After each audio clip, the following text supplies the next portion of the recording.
Pemirsa Badan Narkotika Nasional Republik Indonesia (BNN) RI menyatakan rokok elektrik atau vape menjadi pintu masuk narkoba sebagai fakta yang tidak terbantahkan. Kepala BNN RI Komjen Pol Suyudi Aryo Seto mengatakan cairan atau e-liquid dari vape mengandung narkotika golongan 1 dan 2 berupa nikotin, propylene glikol, dan sejumlah zat adiktif dengan jenis koktail kimia. Dalam forum grup diskusi di kantor Kepala BNN RI, Badan Narkotika Nasional Republik Indonesia, BNN RI menyatakan rokok elektrik atau vape menjadi pintu masuk narkoba sebagai fakta yang tidak terbantahkan. Menurut Suyudi, rokok elektrik menjadi sarana tepat untuk bersembunyi dan bertransformasi dari alat konvensional seperti penggunaan zat adiktif sabu pada bong. Suyudi Aryo Seto mengatakan, cairan atau e-liquid dari vape mengandung narkotika golongan 1 dan 2 berupa nikotin, propylene glikol, dan sejumlah zat adiktif dengan jenis koktail kimia. Berdasarkan data Kementerian Kesehatan dari WHO, terjadi lonjakan prevalensi pengguna rokok elektrik di Indonesia hingga 10 kali lipat. Ia menjelaskan, pada tahun 2011 prevalensi hanya 0,3%, sedangkan 2021 meningkat menjadi 3%. Menggunakan rokok-rokok elektrik atau vape ya, yang kita kenal, yang semula mungkin semangatnya ingin menggeser rokok konvensional yang mungkin terkesan bau gitu kan, yang juga punya dampak bahaya juga untuk kesehatan.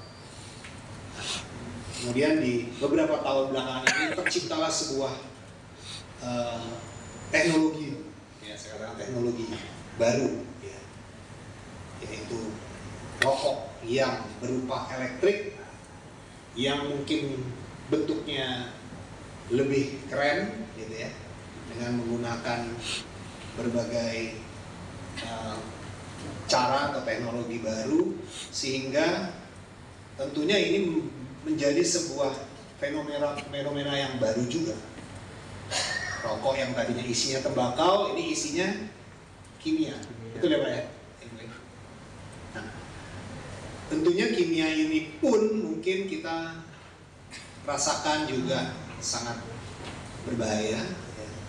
Namun yang lebih berbahaya lagi adanya kemasan-kemasan baru yang disusupi oleh para bandar yang sengaja memasukkan isi-isi ulangnya atau cartridge yang dibuat sedemikian rupa, yaitu cairan yang berisi narkotika dan NBS yang jelas ini sangat berbahaya.